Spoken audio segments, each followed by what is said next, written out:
আজকে অনেক মা বোনেরা আছে 25 বছর 27 বছর হয়ে যায় কিন্তু কাজকর্ম করতে জানে না, যদিও জানে মা করবে আমি কাজ করতে পারবো না।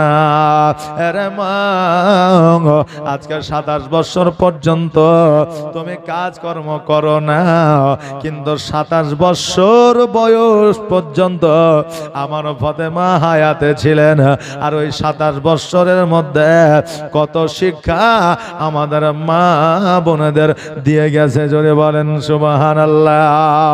বাবাজি ভাইরা, আমার মা ফাতেমা জোহরা রাদিয়াল্লাহু তাআলা আনহা রান্না বান্না করে, বাড়ির কাজকর্ম করে, আমার ফাতেমা গলির সম্মুখে দরওয়াজার সম্মুখে যেন দাঁড়ায় থাকে, আমার নবী আসবে আর আমার নবীজিকে সঙ্গে নিয়ে খাবো। বাবারে বেটি কাকে বলে একবারে দেখা, এই জন্য মেয়েদেরকে আল্লাহর তরফ থেকে রহমত বলা হয়েছে। আজকে মেয়ে যার জগতের মধ্যে একটা হবে, আমার নবীর সঙ্গে সে জান্নাতে যাবে।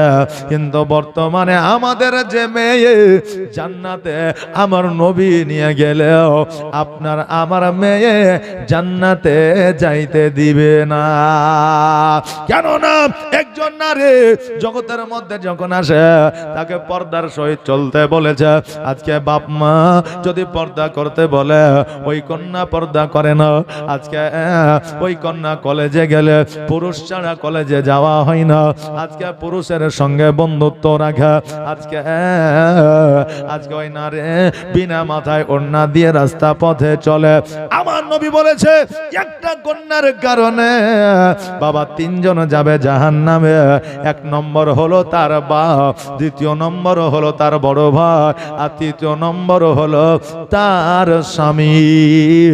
একটা নারী 3 জনকে জাহান্নামে নিয়ে যাবে যদি পর্দার সহিত না চলে। নিজেও যাবে, সাথে মা, সাথে বাপ, বড় ভাই এবং স্বামীকে নিয়ে যাবে। কথা বুঝলেন না?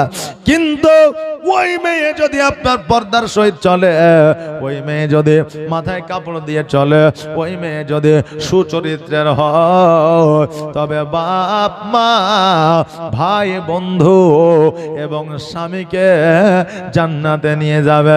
জোরে বলেন সুবহানাল্লাহ। এরে মা আজকে ওয়াজ শুনে বাড়িতে জিলাপি নিয়ে চলে গেলে হবে না। আজকে একটু শিক্ষা নিয়ে যাও। আপনার বাপকে আপনি এত ভালোবাসা, আপনার স্বামীকে আপনি এত ভালোবাসা। আজকে স্বামী মারা গেলে, বাপ মারা গেলে আজকে কতই না কান্না করো। আজকে ওই বাপ আর ওই স্বামীকে যদি জাহান্নাম থেকে বাঁচাইতে চাও, আগামী কালকে সকাল থেকে তুমি পর্দা করো। নাকি বলেন? বাবার ভাই আর স্বামীকে যদি জাহান্নাম থেকে বাঁচাইতে চাও, আগামী কালকে থেকে তুমি পর্দা করো। আরে মা জননী, আজকে ফাতেমার জীবনী থেকে একটু জ্ঞান, একটু শিক্ষা নিয়ে যান। আজকে স্বামীর জন্য আমরা অপেক্ষা করি না।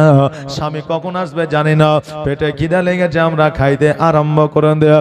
মা, স্বামী আর স্ত্রী যদি একই সঙ্গে খাবার খায়, ওই খাবারে বরকত হয়। আল্লাহর তরফ থেকে তোমার সংসারে রহমত বর্ষিত হয়। আর তোমাদের নেকের খাতা আমার আল্লাহ তাবারাক তাআলা একটা মাকবুল হজের সব লিপিবদ্ধ করে দেয়। জোরে বলেন সুবহানাল্লাহ। বাবাজি ভাইরা, আমার মা ফাতেমা প্রতিনিয়ত প্রতিদিন দরওয়াজার সম্মুখে দাঁড়াইয়া থাকে। আমার নবী আসবে আর আমার নবীকে লইয়া একই সঙ্গে খাবার খাইব। আমার নবীজি আসতে আমার ফাতেমা সমস্ত কাজকর্ম করে বাড়িতে যেন রেডি করে রাখতে। বাবা, আজকে ফাতেমা 12 বছরের কন্যা, সব কিছু কমপ্লিট করতে না। আজকে 20 বছরের কন্যাকে যদি বাপ মাঠে থেকে এসে বলে মারে 1 গ্লাস পানি দে, বলে মাকে বলো গা, বলে মা তো তোর বাইরে কাজ করছে, বলে আমি পারবো না, তুমি নিজে লিয়া খাও গা। কথা বললেন না? সবাই না, তবে অনেকের মেয়ে আছে। মা, আজকে বাপকে এই রকম কথা বলিও না। আজকে তোমার জন্য, তোমাকে লালন পালন করার জন্য, তোমার বিবাহ দেওয়ার জন্য আজকে ওই বাপের যে শখ ছিল, সাধ ছিল, মনের আশা ছিল, সেই শখ সাধ মনের আশা আজকে দূর করে দিয়েছে। আজকে শুধুমাত্র তোমার জন্য, যেই বাপ তোমার জন্য এত কষ্ট করে পরিশ্রম করে, আর আজকে ওই বাপকে এক গ্লাস পানি দিতে পারো না, কাল কিয়ামতের দিনে তুমি কোনোদিন জান্নাতে যাইতে পারবা না। বাপ মার যে খিদমত করে না, বাপ মা যে সম্মান করে না, বাপ মা যে ইজ্জত করে না, বাপ মার কথা যারা শোনে না, আজকে কোটি কোটি টাকা খরচা করে যদি হজের উদ্দেশ্যে চলে যায়, হজের উদ্দেশ্যে যায়, পরে মক্কা মদিনা দেখা হবে, কিন্তু তাদের হজ আল্লাহর দরবারে কবুল হবে না। এই জন্য সমস্ত ইবাদতের আগে পিতা মাতাকে রাজি ও খুশি রাখতে হবে। বাবাজি ভাইরা, আমার নবী মুস্তাফা সাল্লাল্লাহু তাআলা আলাইহি ওয়াসাল্লাম যেন আমার ফাতেমাকে নিয়ে খাওয়া দাওয়া করে। প্রতিনিয়ত প্রতিদিন আমার ফাতেমা দরওয়াজার সম্মুখে দাঁড়ায় থাকে। ওই পথ দিয়ে, ওই রাস্তা দিয়ে অনেক মানুষ আপনারা হেঁটে যায়, আর ওই অনেক মানুষের মধ্যে একজন নারী যে হলো ইহুদি কন্যা, ওই ইহুদি কন্যা আমার ফাতেমার সঙ্গে একদিন কথাবার্তা বলল, দ্বিতীয় দিন কথাবার্তা বলল, তৃতীয় দিন কথাবার্তা বলল। এইভাবে কথা বলতে বলতে তাদের মধ্যে একটা আপনার বন্ধুত্ব তৈরি হয়ে গেল। তাদের মধ্যে যেন একটু বেশি বেশি কথাবার্তা হতে লাগলো। ফাতেমা ওই ইহুদি কন্যাকে বলে, আজকে যে তুমি আমার সঙ্গে কথা বলো, তোমার আব্বা তোমার প্রতি অত্যাচার করবে না, আজকে তোমার আব্বা তোমার প্রতি জুলুম করবে না। ইহুদি কন্যা বলে, ফাতেমা আমি জানি তোমার আব্বা আমার আব্বার সব চাইতে বড় দুশমন, আমি জানি তোমার সঙ্গে কথা বললে আজকে আমার আব্বা হয়তো রাগ করবে, কিন্তু ফাতেমা আমার বাবার আমি একমাত্র কন্যা, আজকে আমার আব্বা আমাকে কিছু বলবে না। এইভাবে আমার ফাতেমার সঙ্গে একটা বন্ধুত্ব রেখে দিয়ে জীবন যেন আপনার অতিবাহিত করতে লাগলো। একদিন, দুই দিন, 5 দিন, 7 দিন, 1 মাস, 6 মাস যখন পার হয়ে গেল, একদিন হঠাৎ করে এসে ফাতেমাকে বলে, ফাতেমা শোনো, আজকে আমার আব্বা আমার জন্য একটা বর খুঁজেছে, আমার জন্য একটা জামাই খুঁজেছে। আজকে আমি ওই বরকে দেখি না, আমার জামাইকে আমি দেখি না। আজকে বলো বলো আমার বাবার কথা, আমি কি বিয়েতে রাজি হব?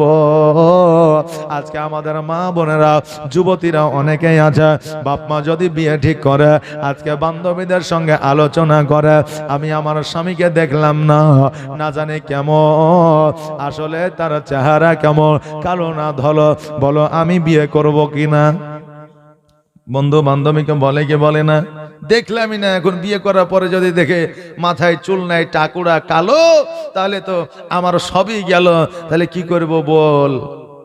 আজকে বর্তমানে আমার আপনার বন্ধু বান্ধবীরা বলবে, আগে নিজে দেখবি তারপরে বিয়ে করবি, যদি নিজে না দেখিস বিয়ে করার দরকার নাই। আর যদি এখন বিয়ে করবি তো কলেজ জীবনে পড়াশোনা করলি, এতদিন বল্টু তোর পেছনে ঘুরলো, তাহলে তার কি হবে? কথা বললেন না? আজকে আমাদের বর্তমান বান্ধবী বন্ধুরা যুক্তি দেয়, কিন্তু আমার জগতের মা বোনেদের চাইতে আমার মা ফাতেমা জোহরা রাদিয়াল্লাহু তাআলা আনহা কিন্তু আলাদা ছিল। আজকে কোন নারীর সঙ্গে আমার ফাতেমার মিল হয় না, কিয়ামত পর্যন্ত হবে না। এই জন্য আমার ফাতেমাকে আমার আল্লাহ জান্নাতের রানী বানিয়েছে। আমার ফাতেমা বলে, শোনো রে, আজকে তোমার আব্বা তোমার জন্য বর খুঁজেছে, জামাই খুঁজেছে, আজকে শোনো, তোমার আব্বার কথায় তুমি রাজি হইয়া যাও, তুমি বিবাহ হতে রাজি হইয়া যাও। কারণ কোন বাপ মা চাই না কোন কন্যা খারাপ অবস্থায় থাক, চাইবে? চাইবে না। বাপ মা চাই মেয়ের বিবাহ দেবো এমন একটা পরিবারে সন্তান যেন জুয়ে না খেলে, জামাই যেন মদ্যপান না করে, জামাই যেন অকর্মা না হয়, ওই জামাইয়ের মধ্যে যেন খারাপ গুণ না থাকে। আজকে বাবারে এইরকম বাপ মা দেখে বিবাহ দেবে, আর আজকে আমাদের মা বোনেরা ওই বাপ মায়ের বিরোধিতা করে। মা বোনেরা, ফাতেমার কাছ থেকে শিক্ষা নিয়ে যাও। আমার ফাতেমা বলল, ইহুদি কন্যা শোনো, আজকে তোমার বাপ মা তোমার জন্য জামাই খুঁজেছে, বর খুঁজেছে, নিশ্চয় ভালো খুঁজবে, খারাপ বাপ মা চাইবে না। অতএব তুমি বিয়েতে রাজি হয়ে যাও। এবার ইহুদি কন্যা বলল, ফাতেমা আমি তোমার কথা মেনে নিলাম, আমি বিয়েতে রাজি হয়ে যাব, কিন্তু ফাতেমা আজকে আমার বিয়েতে তোমাকে যাইতে হবে। ফাতেমা বলল, আজকে আমার আব্বা তোমার আব্বার কাছে দুশমন, আজকে তোমার বিয়েতে যদি আমি যাই আমাকে অপমান অপদস্থ করবে, আমাকে লজ্জিত করবে। আজকে আমি ফাতেমা নবীর বেটি বলে আজকে আমাকে তারা দেখতে পারবে না, অতএব আমি তোমার বিয়েতে যাইব না। ইহুদি কন্যা বলে, শোনো, আজকে তুমি যদি আমার বিবাহে না আসো, আমি ইহুদি কন্যা আমি বিয়ে করব না। আজকে তুমি যদি না আসো আমি বিয়ে করব না, বিয়েতে রাজি হব না। এখন ফাতেমা বলতেছে, ঠিক আছে, আজকে তোমার বিয়ের দিন যেই দিন হবে আমাকে বলবা, আমি চেষ্টা করব ইনশাআল্লাহ। এবার ইহুদি কন্যা বাড়িতে গেল, বাপকে বলল, আব্বা গো আমি বিয়েতে রাজি আছে, তুমি কথা দিয়ে দাও। এবার ইহুদে বিয়ের দিন করে নিল বাবারে আগামী শুক্রবারে। এবার কন্যাকে বলল, বিয়ের দিন হয়ে গেছে। এবার কন্যা বলল, আব্বা গো আজকে জগতের মধ্যে যত কুটুম আছে, যত আত্মীয় আছে, সকলকে তুমি দাওয়াত করে দাও, কিন্তু আমার তরফ থেকে একজন আসবে বিয়ের দাওয়াত খেতে। ইহুদি কন্যা বলল, একজন কেন, তুমি 1000 জনকে বলো, আমার এত টাকা পয়সা অট্টালিকা ধন সম্পত্তি আছে, আমি খাওয়াইতে পারবো একটা মাত্র কন্যা, আমি সকলকে পেট পূরণ করে খাওয়াইবো। বলো বলো তুমি কাকে আমার বাড়িতে দাওয়াত করে আনতে চাও? ওই ইহুদি কন্যা বলে, আব্বা আমার বাড়িতে যে আসবে সে ধনী নয়, বড় লোক নয়, অট্টালিকাওয়ালা নয়, আজকে যে আমার বাড়িতে আসবে তার নাম হলো ফাতেমা, যার বাপের নাম হলো মুহাম্মদ সাল্লাল্লাহু তাআলা আলাইহি ওয়াসাল্লাম। এখন ইহুদি বলছে, রে গেল, যাকে আমি দেখতে পারি না, যে মস্ত বড় জাদুকর, জোরে বলেন নাউজুবিল্লাহ, যে মস্ত বড় জাদুকর আজকে ইসলামের দাওয়াত সকলকে দিয়া তার ধর্মের মধ্যে দীক্ষিত করে নিচ্ছে, আজকে তার কন্যা আমার বাড়িতে আসবে, এইটা আমি মেনে নিতে পারবো না। আজকে আমার কন্যাকে যদি ডাইরেক্ট বলে আজকে আমার বাড়িতে তারা সাজাবে না, আজকে আমার কন্যা হয়তো বিয়েতে রাজি হবে না, কিন্তু এমন একটা শর্ত দেব, যে শর্ত ওই নবীর বেটি ফাতেমা কোনো দিন পালন করতে পারবে না।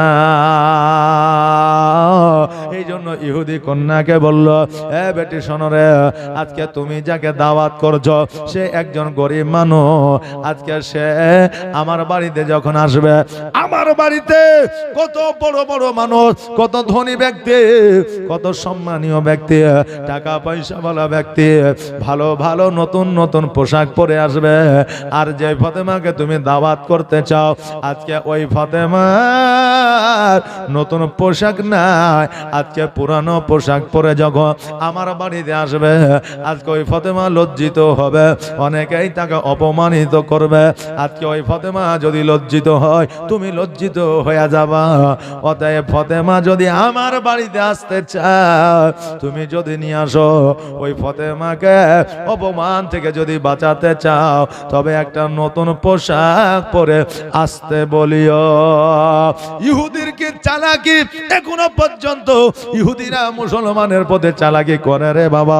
এবার ওই ইহুদি মনে করলো আজকে নতুন পোশাক ফাতেমা কিনতেও পারবে না, আমার বাড়িতে আসতেও পারবে না, আর নতুন পোশাক যদি না কিনে আজকে পুরানো পোশাক পরে আমার বাড়িতে আসবে না, কারণ কোনো বন্ধু চাই না আমার জন্য আমার বন্ধু অপমানিত হোক।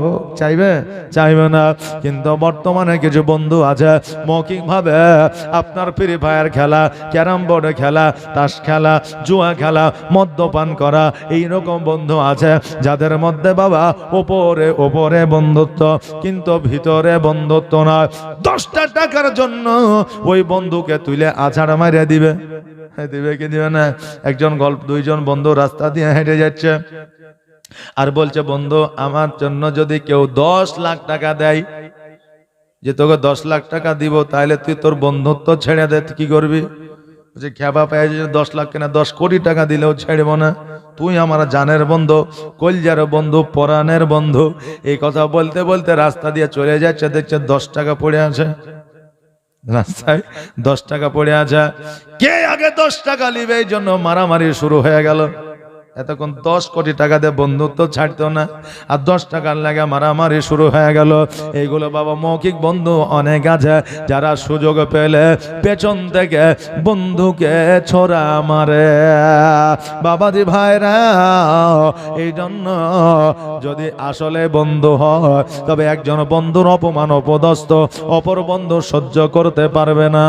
এই জন্য ইহুদি চিন্তা করলো ফাতেমা আমার বাড়িতে আসবে না, আর আমার কোনো লোসকানো হবে না। এবার ইহুদি কন্যা আপনার ফাতেমার কাছে চলে গেল, আর যাওয়ার পরে বলে ফাতেমা আগামী শুক্রবারে আমার বিবাহের দিন ঠিক হয়েছে, তবে আমার বিয়েতে তুমি যদি না যাও তবে আমি বিয়ে করব না, তোমাকে কথা দিলাম। ফাতেমা আমার বাড়িতে তুমি বিয়েতে যাবে দাওয়াত খেতে, তবে একটা নতুন পোশাক পরে যাবে। ওই কন্যা তো পোশাকের মর্ম বোঝে না, অভাবের মর্ম বোঝে না, আজকে খাবারের জ্বালা বোঝে না। কারণ গরিব না হইলে, ক্ষুধার্ত না থাকিলে পেটের খিদে বুঝতে পারবেন না, গরিব না হইলে পোশাকের জ্বালা বুঝতে পারবেন না। আজকে যদি আপনার টাটির বাড়ি যদি কোনো আপনার খ্যাড়ের বাড়ি যদি না থাকে, আজকে আপনি ছাদের বাড়িতে থেকে খ্যাড়ের বাড়ির মর্ম আপনি বুঝতে পারবেন না। পারবেন না বাবারে। আজকে থেকে 20 বছর আগে আমাদের বাপজিরা বিবাহ করতে গেছে, একটা পাঞ্জাবি কিনতে পারে না। আগের মাসে কুদ্দুস বিয়ে করেছে, তাই 7টার তার পাঞ্জাবিটা চেয়ে বিয়ের দিনে বিয়ে করতে গেছে। হয়েছে না? হয় না? মডুলারের বেটা একটা জামা প্যান্ট বানিয়েছে, তার বন্ধু চেয়ে নিয়ে আপনার আনা লেওয়াতে গিয়েছে না, যায়নি? তাহলে তারা বোঝে পোশাকের গুরুত্ব কতটা। আর বর্তমানে আপনার ছেলে, আপনার মেয়ে, আপনার ছেলে, আমার ছেলে এখন যে পোশাক পায়, আপনার ঈদে একটা পোশাক, বকরা ঈদে পোশাক, জন্মদিনে পোশাক, স্কুলে ভর্তি হওয়ার জন্য পোশাক, পরীক্ষা দিতে গেলে পোশাক, পাস করলে পোশাক। না খারাপ বলছে নাকি?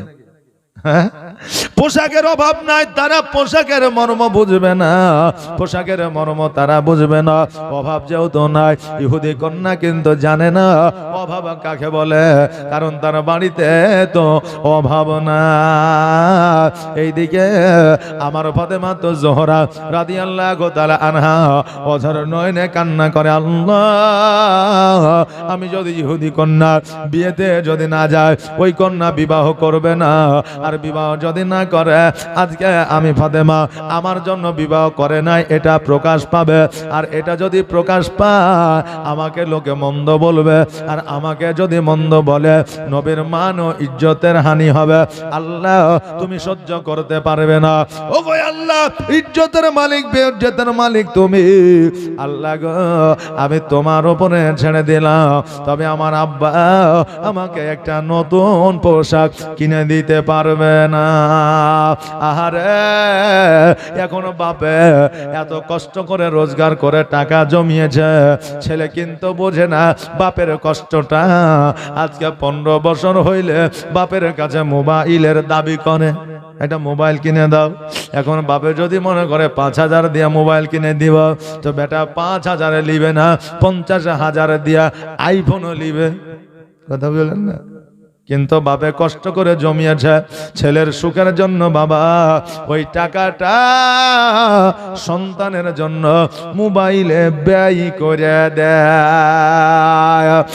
বাবাজি ভাইরা, অনেক সন্তান জগতের মধ্যে আছে বাপের কষ্টটা বোঝে, এই জন্য বাপের কাছে মোবাইল চাওয়া তো দূরের কথা, একটা জামা প্যান্ট বাবা চাই না।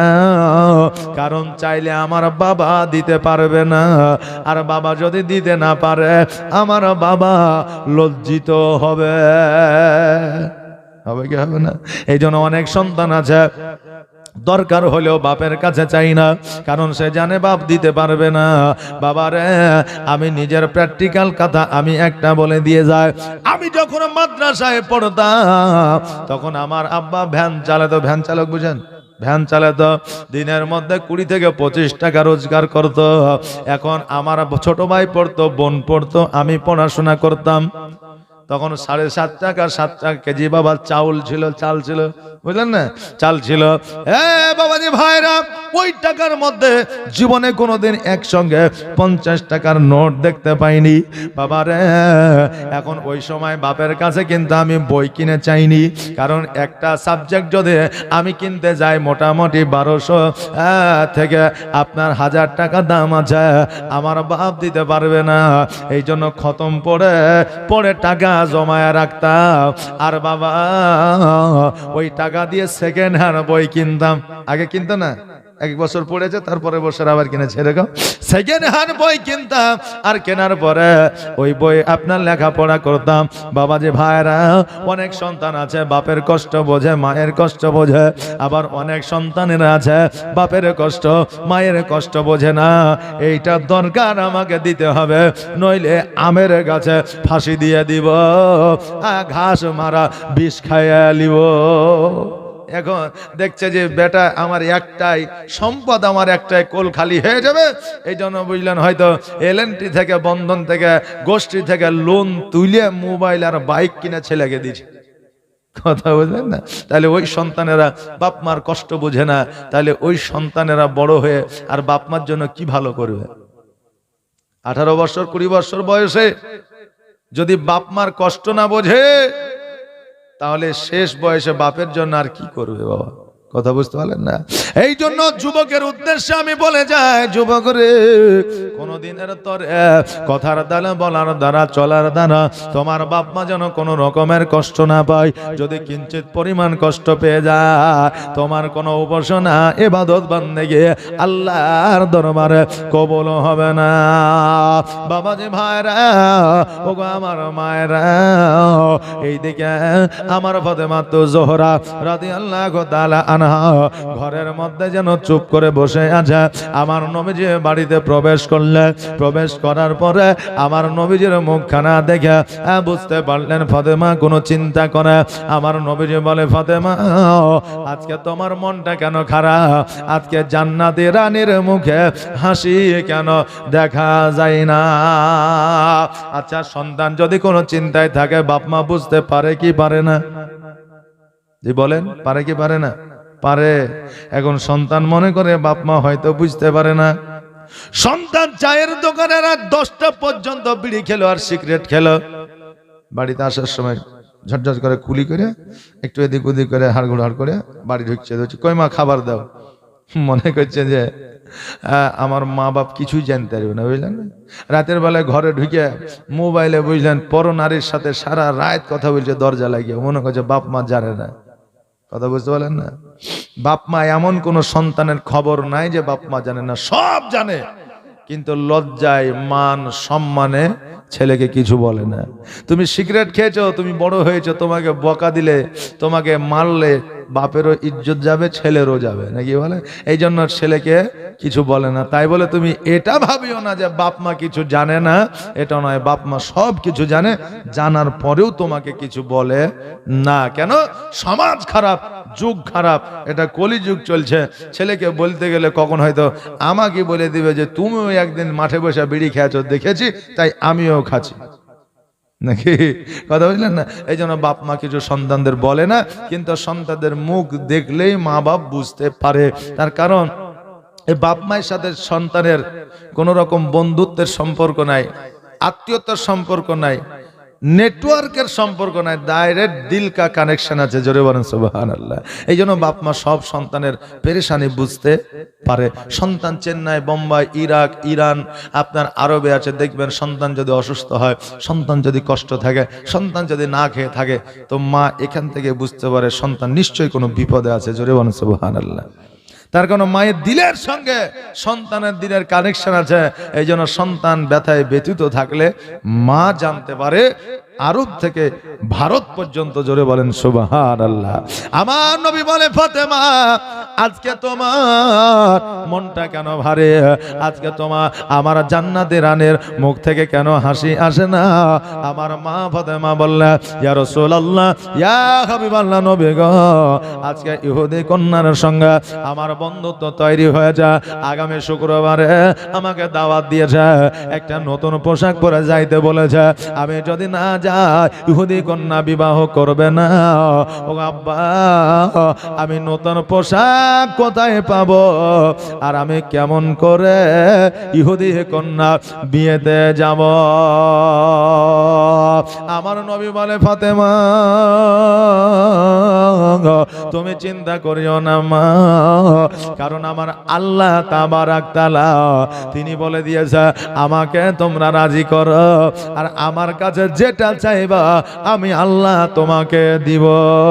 জোরে বলা যাবে না সুবহানাল্লাহ। আজকে এই জন্য জগতের মানুষকে খুশি করা দরকার নাই। আজকে জগতের মেম্বারকে খুশি করবে, একটা তিরপল পাবে। আজকে জগতের মোড়লকে খুশি করবে, 2 কেজি আটা পাবে, নইলে 2 কেজি চাল পাবে। আজকে জগতের মানুষকে খুশি করবে, হয়তো সাময়িকের জন্য একদিন আপনাকে মিষ্টি খাওয়াবে। আজকে জগতের মানুষকে খুশি করবে, হয়তো চায়ের দোকানে একদিনকার বিল দেবে। জগতের মানুষকে খুশি করবে, হয়তো আপনাকে একদিনের জন্য একটা মোটর সাইকেল দিবে, একটা মোবাইল হয়তো গিফট করবে। কিন্তু বাবারে, ওই জগতের মানুষকে খুশি করতে গিয়া কত হারাম কাজে যুক্ত হইতে হয়, কত মিথ্যে কথা বলতে হয়, কত রকমের আপনার সুদ ঘুষের টাকা নিয়ে আসতে হয়, তবেই তারা খুশি হয়। আজকে জগতের মানুষকে খুশি না করিয়া আল্লাহকে খুশি করে দেন, কারণ আল্লাহ কুল কায়নাতের মালিক। আজকে আল্লাহর কাছে যেটা চাইবে আজকে সেটাই আপনি পাইবেন। জোরে বলেন সুবহানাল্লাহ। বাবাজি ভাইরা, আজকে জগতের মধ্যে আমার ফাতেমা জোহরা রাদিয়াল্লাহু তাআলা আনহাকে বললেন, হে ফাতেমা, আজকে আল্লাহর কাছে তুমি চাইবা, আল্লাহ তোমাকে দেবে। বাবাজি ভাইরা, আমার মা ফাতেমা জোহরা রাদিয়াল্লাহু তাআলা আনহা এবার বললে, আব্বা গো, আপনার আল্লাহর কাছে চাইতে বলেছে, আল্লাহর কাছে চাইবো, আল্লাহ নিশ্চয় দেবে। আমার নবী বলেছে, আমাদের উম্মতিরা অর্থাৎ মা বোনেরা তাহাজ্জুদের নামাজের পরে আল্লাহর দরবারে যদি দোয়া করে, আজকে ওই মা বোনেদের দোয়া কিয়ামত পর্যন্ত ফিরাইয়া দেয় না। জোরে বলেন সুবহানাল্লাহ। মা বোনেরা যখন আঁচল উঠায়া আল্লাহ দরবারে দোয়া করে, আল্লাহ ওই দোয়াকে কারেন্টের মতো কবুল করে। কিন্তু আমার মা বোনেরা দোয়া করা তো দূরের কথা, 5 ওয়াক্ত নামাজ পড়ে না। 5 ওয়াক্ত নামাজ পড়া তো দূরের কথা, তাহাজ্জুদের নামাজ কাকে বলে জানে না। এরকম মা বোনেরা আছে না নাই? তাহাজ্জুদের নামাজ কাকে বলে অনেক মা বোনেরা জানে না। আজকে স্বামী খারাপ, স্বামী বিবির প্রতি অত্যাচার করে, আজকে স্বামী জুয়ে মত্ত হয়ে থাকে, মদ্যপান করে। আমি বলবো মারে, তোমার ওই স্বামীর জন্য কেস কাচারে বিচার বসাইতে হবে না। তুমি 5 ওয়াক্ত নামাজ পড়ো, কোরআন তেলাওয়াত করো, রাত্রিবেলায় তাহাজ্জুদের নামাজের পরে আল্লাহর দরবারে দোয়া করো, তোমার স্বামী হেদায়াত হয়ে যাবে, আল্লাহ তাকে হেদায়েত করবে। জোরে বলেন সুবহানাল্লাহ। বাবাজি ভাইরা, ও আমার মা বোনেরা, আজকে আমার মা বোনেরা নামাজ পড়ে না, কোরআন তেলাওয়াত করে না। রমজান মাসে কোরআন তেলাওয়াত করার পরে রমজানে যেমনই পার হয়ে যায়, আজকে কোন তলবে ইলমকে ডেকে, আলেম ওলামাকে ডেকে, ইমাম সাহেবকে ডেকে, মুসল্লিকে ডেকে, চাচাকে ডেকে বলে, চাচা গো এই কোরআনটা নিয়ে গিয়ে মসজিদে রাইখা দে। এখন ইমাম যদি বলে মা কোরআনটা মসজিদে কেন রাখবো, কারণ গোটা গ্রামের মানুষ যদি কোরআন মসজিদে রাখে, কারণ মসজিদের আলমারি তো অত বড় নয়, কোরআন কোথায় রাখবো? তুমি লাখ লাখ টাকা খরচা করে বাড়ি করেছ, আজকে বাড়িতে কোরআনটা রেখে দাও। ওই মা বলে আমার বাড়িতে কোরআন রাখার মতো জায়গা নাই। বলে কি বলে না? লাখ লাখ টাকা খরচ করে ওই বাড়িটা কত সুন্দর করে বানিয়েছে, আজকে একটা কোরআন রাখার মতো যদি জায়গা না থাকে, ওই বাড়ির কোনো মূল্য না। আজকে বাড়িতে এলসিডি রাখবা, তার জায়গা হচ্ছে।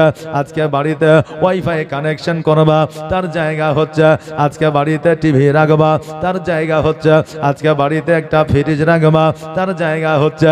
বাড়িতে ওয়াশিং মেশিন রাখবা, তার জায়গা হচ্ছে। আজকে ফিল্টার মেশিন বসাবা, তার জায়গা হচ্ছে। আজকে জগতে যে জিনিসগুলা বাড়িতে রাখলে জগতেই থাকবে, পরের জগতে যাবে না, আজকে সেইগুলার জায়গা হয়। আর যে জিনিসটা এই জগতেও সঙ্গ দেবে, পরের জগতেও সঙ্গ দেবে, তার কেন বাড়িতে জায়গা হয় না? মারে আজকে কোরআনের যদি থাকার মতো একটা জায়গা করে দাও, কবরে যখন তুমি যাবে, ডান দিকের মাটি বাম দিকের মাটি যখন চাপ দেবে, তোমাকে চাপ দিতে পারবে না। ওই কোরআন সসম্মানে যাইয়া তোমার বুকের উপরে বসবে, কবরকে হুঁশিয়ারি দেবে, কবর তুমি এই বান্দাকে এই বান্দিকে চাপ দেবে না। কেন না সে আমাকে সম্মান করেছে, এই জন্য তার সম্মান করার দায়িত্ব হলো আমার। জোরে বলেন সুবহানাল্লাহ। বাবাজি ভাইরা, আমার মা বোনেরা, আজকে একটা কোরআনের মূল্য কত? আজকে জগতের মধ্যে কোনো কিতাব নাই, কোনো বই নাই যে বইয়ের মধ্যে সব শিক্ষা আছে। এরকম বই আছে নাকি? একটা বইয়ের মধ্যে শুরু থেকে শেষ, এক থেকে এ টু থেকে জেড আছে? শিক্ষা নাই। আপনি ডাক্তারি পড়তে গেলে আপনাকে থিওলজি নিয়ে পড়তে হয়, বিজ্ঞান পড়তে গেলে আপনাকে বিজ্ঞান নিয়ে পড়তে হয়, দর্শন নিয়ে পড়তে হয়। আজকে আপনার যদি কোন রকমের ইঞ্জিনিয়ারিং করতে যান, তবে আপনাকে এডুকেশন পড়তে হয়। এক একটা ডিপার্টমেন্ট আছে নাকি? নাই বাবা, আছে। কিন্তু পৃথিবীর মধ্যে আমার আল্লাহ তাবারাক তাআলা এমন একটা কিতাব দিয়েছে, এমন একটা বই দিয়েছে, যেই বইয়ের মধ্যে ডাক্তারিও শিক্ষা আছে, মাস্টারিও শিক্ষা আছে, বিজ্ঞানীয় শিক্ষা আছে। যেই বইয়ে এক কথায় সব শিক্ষা আমার আল্লাহ দিয়েছে, যেই বইটার নাম হলো কোরআন। জোরে বলেন সুবহানাল্লাহ। বাবাজি ভাইরা, এই জন্য মা বোনদের বলবো, আল্লাহ তাবারাক তাআলার কাছে তুমি দোয়া চাও, নামাজ পড়ে তুমি দোয়া চাও, তাহাজ্জুদের নামাজ পড়ে, মা নামাজ পড়ে তুমি দোয়া চাইবা, আল্লাহ তোমার দোয়াকে কবুল করবে। আর তুমি নামাজ পড়বা না, আল্লাহর দরবারে দোয়া করবা, ওই দোয়া আল্লাহর দরবারে পৌঁছাবে না। আমার বাবাজি ভাইরা, ওগো আমার মায়েরা, আমার ফাতেমা তো জোহরা রাদিয়াল্লাহু তাআলা আনহা বললেন ঠিক আছে, পবিত্র জুম্মার দিন শুক্রবারে আমার ফাতেমা রাদিয়াল্লাহু তাআলা আনহা উনি যেন ঘরের মধ্যে গেলে 2 রাকাত নফল নামাজ পড়লে আল্লাহর দরবারে দোয়া করলেন, আল্লাহ গো আজকে ইহুদি কন্যার বাড়িতে আমি দাওয়াত খাইতে যাব, আল্লাহ আজকে একটা নতুন পোশাক পরে যাইতে হবে, আজকে যদি নতুন পোশাক না পরে যায় আমাকে তার অপমান অপদস্থ করবে, আল্লাহ তুমি সহ্য করবে না, এই জন্য আল্লাহ গো আমি ফাতেমা চাইতেছি আমাকে একটা নতুন পোশাক দাও। আল্লাহ বলে জিবরিল রে আর দেরি নয় জলদি করে জান্নাত হইতে একটা সালমান কামিজ নিয়ে গিয়ে আমার ফাতেমাকে দিয়ে দাও, একটা পোশাক দিয়ে দাও, যে পোশাকটা পরিধান করে ইহুদির বাড়িতে আমার জান্নাতের রানী যাবে। হযরত জিবরিল আলাইহিস সালাম জগতের মধ্যে আসলে আর আসার পরে আমার ফাতেমার কাছে পোশাকটা দিয়ে গেলে আমার ফাতেমা জানতে পারলেন আমার কাছে আল্লাহর তরফ থেকে পোশাক এসে গিয়েছে। আমার ফাতেমা রাদিয়াল্লাহু তাআলা আনহা গোসল বানাইলে আর ওই পোশাকটা পরিধান করে আমার ফাতেমা ইহুদি কন্যার বাড়িতে যেন এগোতে শুরু করে দিলেন।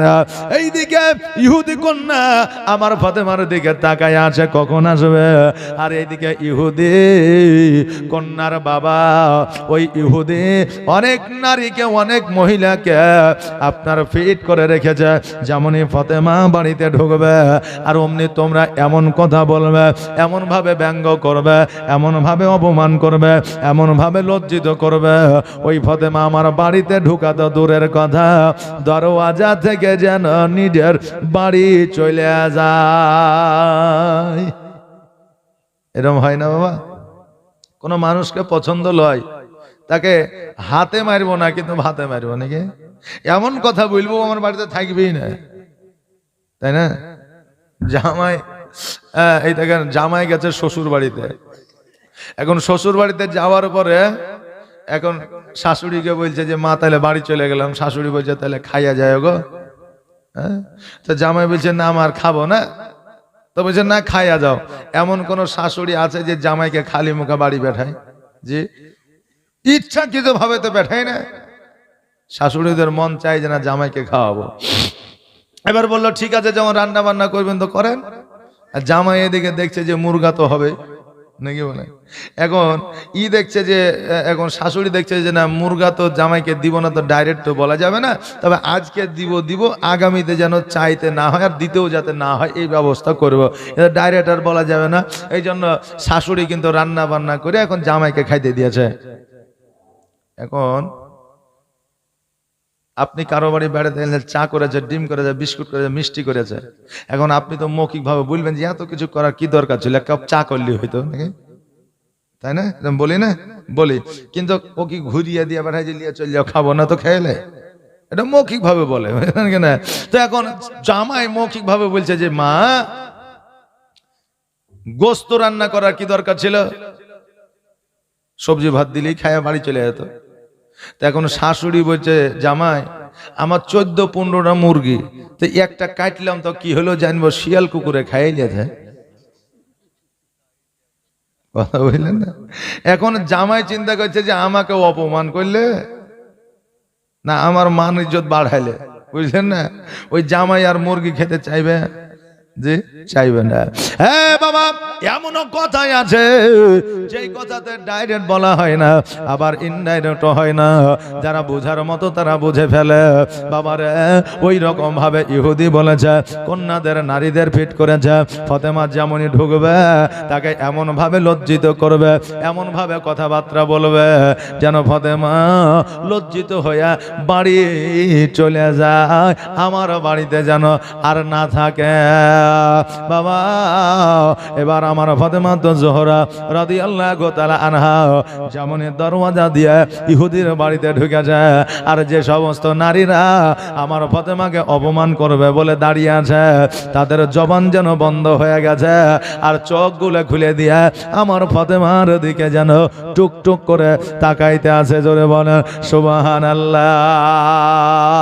ফাতেমা বলতেছে, এরে ইহুদি কন্যারা, আজকে তোমরা আমার দিকে এইভাবে কেন তাকিয়ে আছো? ইহুদি কন্যারা বলে, ফাতেমা আজকে এই জায়গায় তোমাকে অপমান অপদস্থ করার জন্য দাঁড়িয়েছিলাম, কিন্তু তোমার শরীরে তোমার গায়ে যে পোশাকটা আছে এই পোশাকটা এত সুন্দর আমাদেরকে মুগ্ধ করে দিয়েছে। এই পোশাক কোথা থেকে পেয়েছ? কোন বাজার থেকে নিয়ে এসেছ?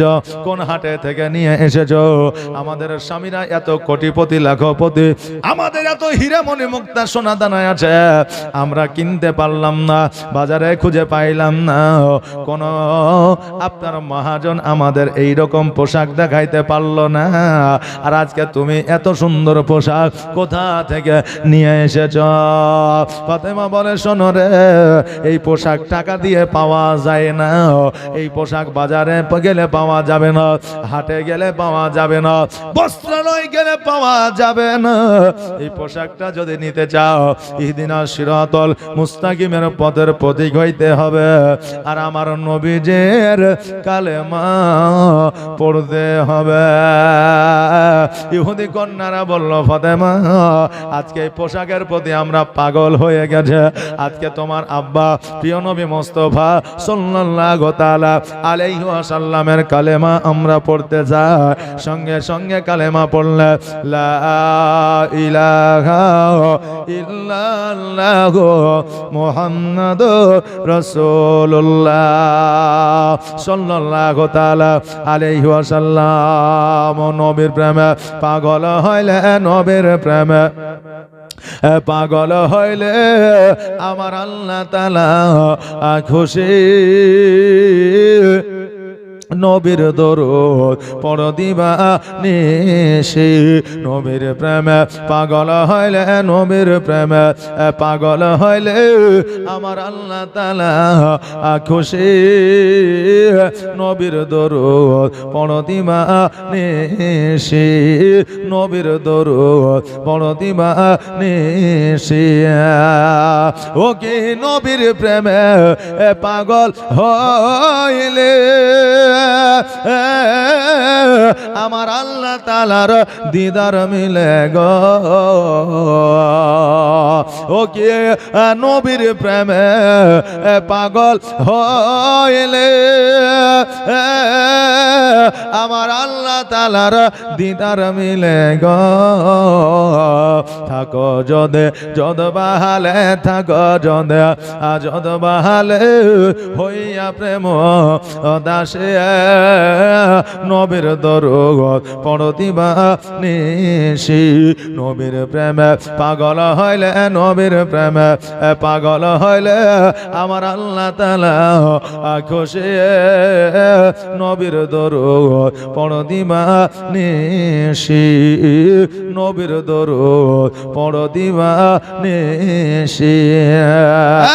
বাবা ওই জায়গায় যত আপনার ইহুদি নারী ইহুদি কন্যা ছিল, একটা নয়, দুইটা নয়, তিনটা নয়, পাঁচটা নয়, 10টা নয়, 50টা নয়, 113টা নারী আমার ফাতেমার হাতে হাত দেয়া আমার নবীর কালেমা পড়ে মুসলমান হয়েছিল। জোরে বলেন সুবহানাল্লাহ। বাবারে আমার ফাতেমা তো জোহরা রাদিয়াল্লাহু তাআলা আনহা, উনি একজন জান্নাতের রানী শুধুমাত্র ছিলেন না, একজন ইসলামের প্রসারক ছিলেন। জোরে বলেন সুবহানাল্লাহ। আমার ফাতেমা তো জোহরা রাদিয়াল্লাহু তাআলা নারীদের মধ্যে ইসলামের প্রচার ও প্রসার করেছেন। আজকে আমার মা বোনেরা ইসলামের প্রচার ও প্রসার করে না, নামাজ সম্পর্কে একে অপরের মধ্যে আলোচনা করে না, আজকে রোজা সম্পর্কে একে অপরের মধ্যে আলোচনা করে না। আজকে আমার মা বোনেরা 10টা যদি একত্রিত হইয়া যায়, আজকে কার বহু কত টাকা লক্ষ্মী ভান্ডার থেকে তুলে নিয়ে আসলো, কে কত টাকা লক্ষ্মী ভান্ডারে টাকা দিয়ে জমাইলো, কে কার জামাইকে কি দিল, আজকে এই রকম আলোচনা তাদের মধ্যে শুরু হয়। কিন্তু কোনোদিন এদের মধ্যে এইরকম আলোচনা হয় না।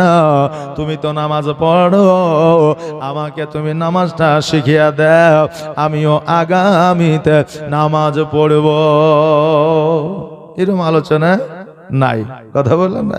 যে আলোচনায় গুনাহ হবে, যে আলোচনাটা করতে আমার রাসূল বারণ করেছে, যে একমাত্র গীবতের গুনাহ হলো কাবিরা গুনাহ, এই গুনাহ মাফ হয় না।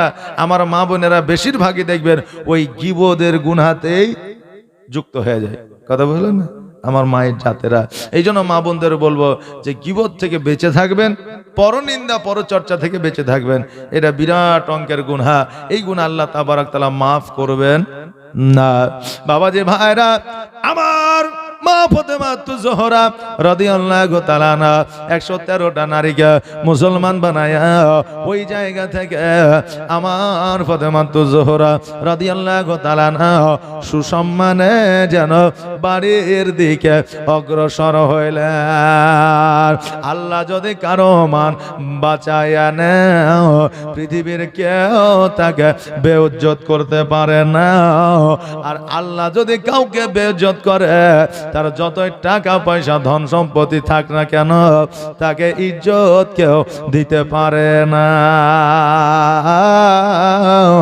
আজকে হয়তো সেই সুদখোর ঘুষখোর বলে আজকে তার সামনে দেখা হলে আসসালামু আলাইকুম, ওয়ালাইকুম সালাম চলে এলো, যেমনি 2 ধাপ যাওয়ালে একবারে পাকা হারামি লোক, যেমন একটা আহত হয়ে যাবে বলে পাকা হারামি লোক, বুঝলেন না? একে অপরে আলোচনা আপনার শুরু করবে।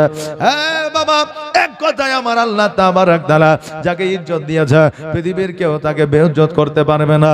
আর আল্লাহ যাকে ইজ্জত দেয় না, পৃথিবীর কেউ তাকে ইজ্জত দিতে পারবে না। আজকে পৃথিবীর মধ্যে যারা ওলিয়া উলিয়া পীর মুর্শিদ জগতের মধ্যে এসেছে, আল্লাহর পয়গম্বর জগতের মধ্যে যিনারা এসেছে রে বাবা, তাদের ইজ্জতের, তাদের মান ও সম্মানের দায়িত্বখানা স্বয়ং আমার আল্লাহ নিজে নিয়েছে। জোরে বলেন সুবহানাল্লাহ। বেরাদার, আমার ফাতেমা বাড়িতে যখন প্রবেশ করেছে, মিচকি হাসি দিয়া, মৃদু হাসি দিয়া আমার নবী বলতেছে, ফাতেমা গো, আজকে তোমার মুখে এত সুন্দর হাসি কারণটাকে? আমার ফাতেমা বলে, ইয়া রাসূলুল্লাহ, ইয়া হাবিবাল্লাহ, নবী গো, আমার আল্লাহ আমাকে পোশাক দিয়েছে, এতে তো আমি খুশি, তার চাইতে আরো বেশি খুশি এই জন্য আমি ইহুদি কন্যার বাড়িতে দাওয়াত খাইতে গিয়েছিলাম। 1টা নয়, 2টা নয়, 5টা নয়, 50টা নয়, 100টা নয়, ও নবী 113টা কন্যা আমার হাতে হাত দিয়া আপনার কালেমা পড়ে মুসলমান হইয়া গেছে।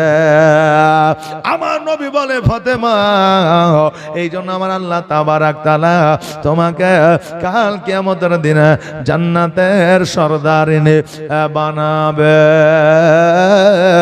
এই জন্য আল্লাহ তাবারক তাআলা খুশি হইয়া তোমাকে পোশাকও দিয়েছে। নবী আমার ফাতেমা জোহরা রাদিয়াল্লাহু তাআলা আনহাকে বললে, ফাতেমা, আজকে আল্লাহ তোমার প্রতি সন্তুষ্টি আছে। আল্লাহ যদি কারো প্রতি সন্তুষ্টিত হইয়া যায়, কিয়ামতের দিন আল্লাহ তাবারক তাআলা তাকে বড় ধরনের উপহার দিয়ে দেয়। আজকে কিয়ামতের দিনে প্রত্যেকে একটা করে উপহার দেবে। আমরা শুনেছি আলিম উলামা মুফতি হাফিজ যাদের বাপ আছে, মা আছে, 14 গোষ্ঠী আছে, যেটাকে আমরা চলতি ভাষায় বলি, নাকি বলেন 7 পিঢ়ি, যেগুলা আছে তাদেরকে একটা করে উপহার দেবে, জান্নাতি বানায় দিবে। এই কথা আমরা শুনেছি না শুনি নাই? কিন্তু বাবা, একটা ডাক্তারের বাপকেও কিয়ামতের দিন আমার আল্লাহ তাবারক তাআলা প্রাইজ দিবে, উপহার দেবে। কারণ একটা ডাক্তার সমাজের সেবা করে। করে না? কিন্তু ওই ডাক্তার যদি কষায় হয়, খাসি জবাই করা, তবে ওই ডাক্তারের কিয়ামতের দিন বিচার হবে। এই ডাক্তারই তার কোনো কাজে লাগবে না। বিনা স্বার্থে আজকে মানুষের সেবা তাকে করতে হবে, তবে সাদকায়ে জারিয়া হিসাবে তার নেকির খাতায় নেকি পৌঁছায়া যাবে। বাবারে, আজকে একটা মাস্টারের বাবু কিয়ামতের দিন আপনার উপহার পাবে। ওই মাস্টারের মধ্যে যদি কোনো সার্থকতা না থাকে, ওই মাস্টারের মধ্যে দ্বিতীয় কোনো নিয়াত যদি না থাকে, আজকে সুশিক্ষায় শিক্ষিত করবে ছেলেরা মেয়েরা, সমাজের উন্নতি করবে, এই চিন্তায় যদি শিক্ষা দেয়, তবে ওই শিক্ষকের বাপ মা কিয়ামতের দিনে উপহার পাবে। আপনি বলেন এতদিন তো এই কথা শুনি নাই, আজকে আমি মাওলানা পিয়ারুল বলছি। আমার কথা যদি আপনাদের মনে না লাগে, বড় বড় মুফতি মুহাদ্দিস আপনারা জেনে নিবেন। এক কথায় সন্তান যদি সমাজসেবী হয়, ভালো কাজ হয়, ভালো চরিত্র ব্যবহার হয়, ওই বাপ মা আপনার প্রাইজ পাবে, উপহার পাবে কিয়ামতের দিনে। আমার আল্লাহ তাবারাক তাআলা কিয়ামতের দিনে সকলকে উপহার দেবে। আদম আলাইহিস সালাম থেকে নিয়ে ঈসা আলাইহিস সালাম পর্যন্ত সকলকে উপহার দেবে। আপনার মাস্টারের বাপকে দেবে, ডাক্তারের বাপকে উপহার দেবে, আলিম উলামার বাপকে উপহার দেবে, রাজমিস্ত্রি বাপকে পর্যন্ত আল্লাহ তাবারাক তাআলা উপহার দেবে। কারণ সে হালাল কর্ম করে খেয়েছে, হারাম কর্মে যুক্ত হয় না। এই জন্য তার বাপ মাকে আমার আল্লাহ তাবারাক তাআলা উপহার দেবে। সর্বশেষে আমার নবী মুস্তাফাকে জিজ্ঞাসা করবে, ওগো আমার হাবিব, আজকে আপনি বলেন আপনি কি উপহার নেবেন? প্রত্যেকে আমার আল্লাহ তাবারাক তাআলার মতো উপহার দেবে, কিন্তু আমার নবীকে জিজ্ঞাসা করবে, হাবিব আপনি কি উপহার নেবেন বলেন, আপনি যেটা চাইবেন আমি আল্লাহ সেটাই দেব। আমার দয়ার নবী মুস্তাফা সাল্লাল্লাহু তাআলা আলাইহি ওয়াসাল্লাম বলবে, আল্লাহ আজকে আমার কোনো হীরার মুকুট চাই না, চাঁদের মুকুট চাই না, কোনো উপহার চাই না। আজকে আমার উম্মতিকে আপনি জান্নাতবাসী করে দেন, ওটাই আমার জন্য উপহার হইয়া যাবে। জোরে বলেন সুবহানাল্লাহ। বাবাজি ভাইরা, আজকে নবী মুস্তাফা সাল্লাল্লাহু তাআলা আলাইহি ওয়াসাল্লাম অতক্ষণ পর্যন্ত জান্নাতে যাবে না যতক্ষণ পর্যন্ত গুনাহগার উম্মতিকে জান্নাতে না নিয়া যাবে। আল্লাহর নবী নূরের নবী গো, আপনি নবী আমার জীবনের জীবন, আপনি আমার জীবন সাথী, অন্ধকার কবরের বাতি আপনি নবী আমার নির্জনের একজন। আল্লাহর নবী নূরের নবী গো, আপনি নবী আমার জীবনের জীবন। আর দেখে আপনার মজেজা ভাগবতী হয় খাদিজা, সপে দিল নবী জীবন আর মরণ। আল্লাহর নবী নূরের নবী গো, আপনি নবী আমার জীবনের জীবন। আল্লাহুম্মা সাল্লি মাওলানা মুহাম্মাদ ওয়ালা আলি মাওলানা মুহাম্মাদ। বাবাজি ভাইরা, আমার মা ফাতেমা জোহরা রাদিয়াল্লাহু তাআলা আনহা আমার নবীজিকে বললেন, ইয়া রাসূলুল্লাহ, ইয়া হাবিবাল্লাহ নবী গো, আজকে যারা আমার হাতে হাত দিয়ে নবীর কালেমা আপনার কালেমা পড়ল, তারা কি আমার মতো পোশাক পাবে? আমার নবী বললে অবশ্যই পাবে।